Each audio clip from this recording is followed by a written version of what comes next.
your eyes for about 8 seconds? No. Oh, then take your purse. Okay, if you don't want to, don't. But otherwise, I'm going to do something up here. But just close your eyes and it'll be a little surprise for you. All right? All right, you can open them if you close them. All right? Now, I'm just guessing. If you just opened your eyes, you looked at this, and you immediately figured out, I wonder why he did that. Why did he do that? Now, these people just walked in. May I ask you a question? Welcome.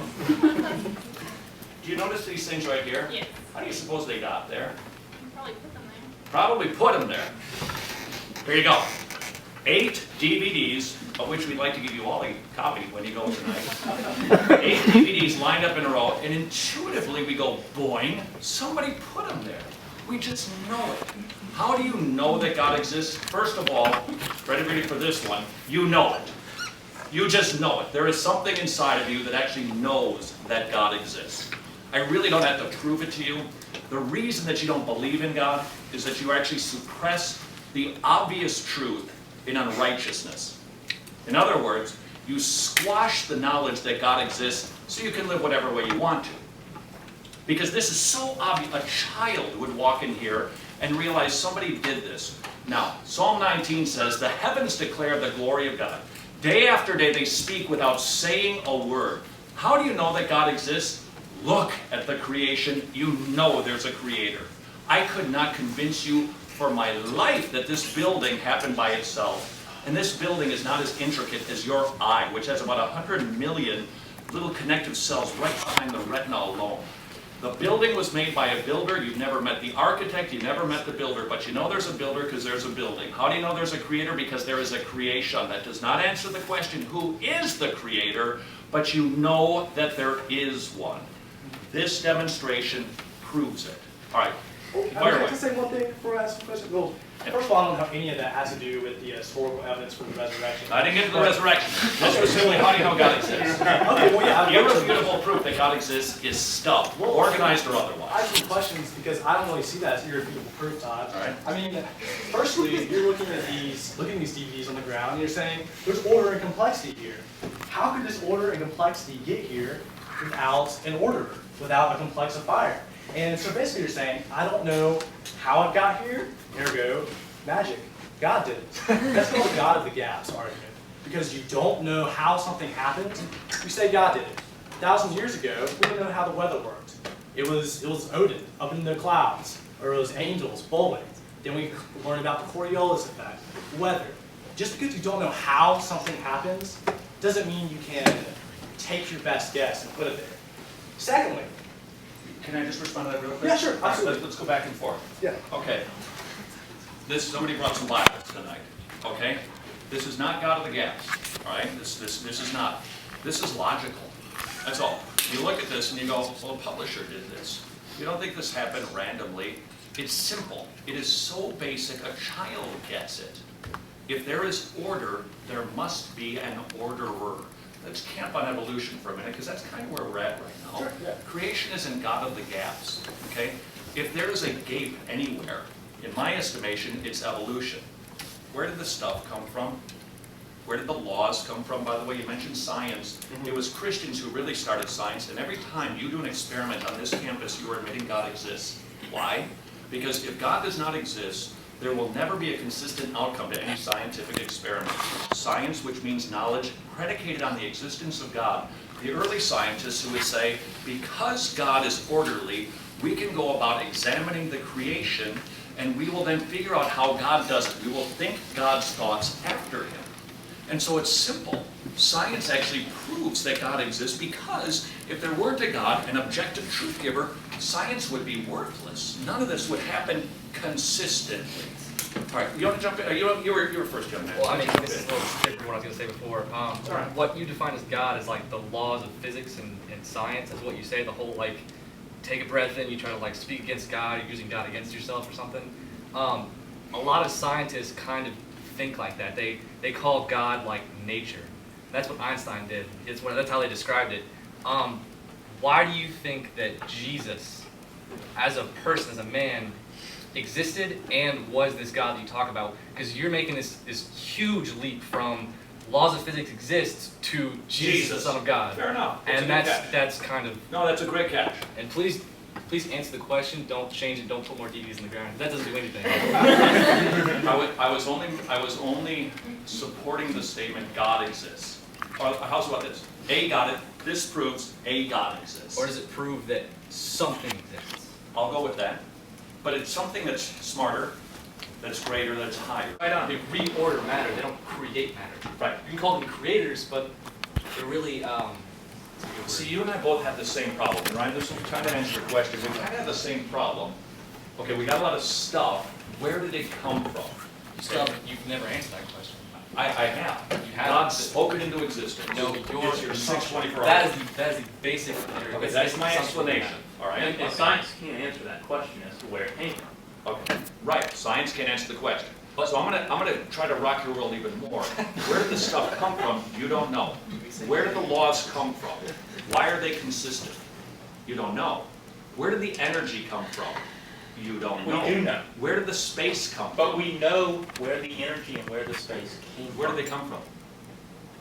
This is, we're going into like deep physics, and I can't sit here and tell you all of it, so this is probably going to sound a little out there.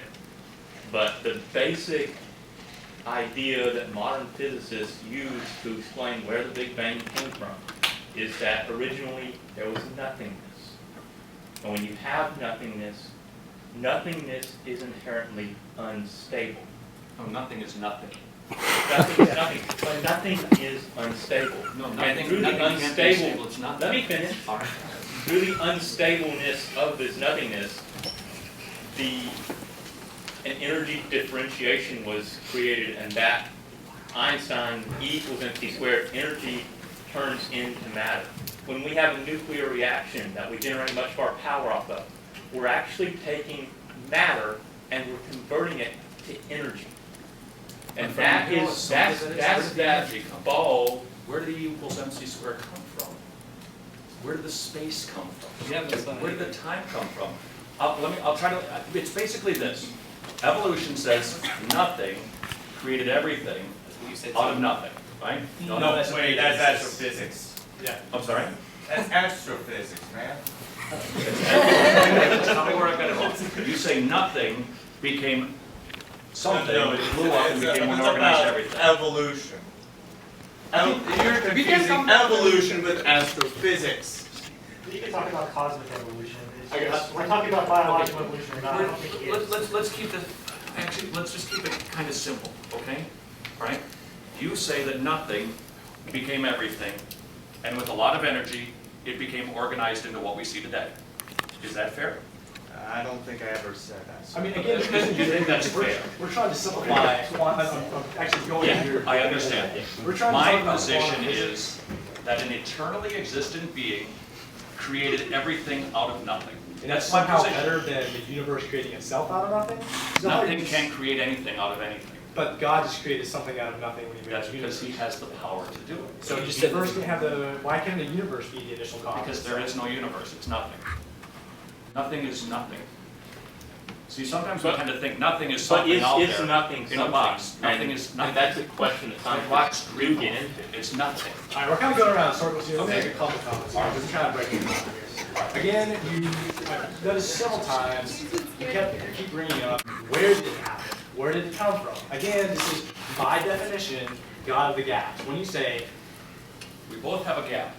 Fair okay, enough. fair enough, but I'm not saying I know what's beyond that gap, and Well, you yes, are, you are. and you can't do You're, that. you're at least pursuing that. I'm pursuing it, but So I'm saying let's just I don't have any compelling. We both have Can I a talk, can I position finish that's this one kind point? of. Can I finish this one point? Thanks, Todd. Okay, and again, the order and complexity, you're basically saying over and over, I don't know how this order and complexity arrived, ergo magic when God did it. I mean, you can dress it up however you want, that's how you're doing it. I'm saying, I don't know how it got here, I'm working it out, I'm trying to figure it out, but I'm not saying it did come from nothing.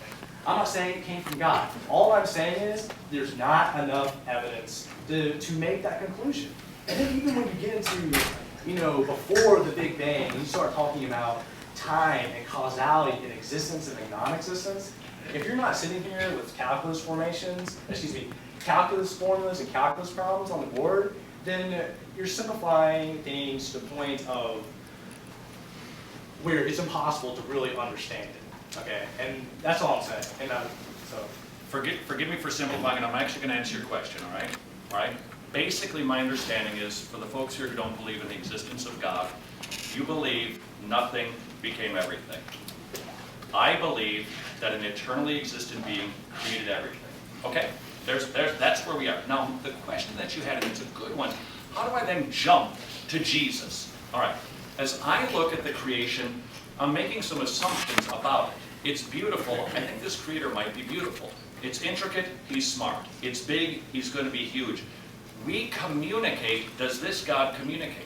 So now I'm going to take a look at all the communications of the people who come to your table and say, this is a transmission from God. And I'm going to take a look at all these books, the Quran, the Bhagavad Gita, the Bible, and I'm going to see, is this a revealed word from God? And I am telling you, the only book that makes sense of everything is the Bible. Okay? It's axiomatic, it is self-proving. Just like I can prove to you that Barack Obama lives in the White House by going to the White House and looking into the window, we can look into the window of the Bible and say, is God revealed there? And the answer is yes. I thought he lived in Canada, so. So, I took the Tea Party. all right, so I believe that the Bible reveals the best explanation why it's here, how we got here, how I deal with my conscience issue. Here's a question for you guys. Thanks for your patience, Mr. Sage. Here's my question. A little bit different. As an atheist, does your conscience ever bother you? Do you ever think to yourself, you know, in the secret recesses of my heart, something isn't sitting right here. I know that I have not lived the way that I should. The Bible answers that question. I don't think the Quran, I don't think the Bhagavad Gita does. I think the Bible answers the question. To that question and the reason why we are here, which was my preamble. God wants to cleanse your conscience. Can I ask you a He small wants question? to forgive you. Just a yes or no question. Yes. Have you read the Quran before? Sure. I was just reading it today, this afternoon, because I knew somebody like you would ask that question.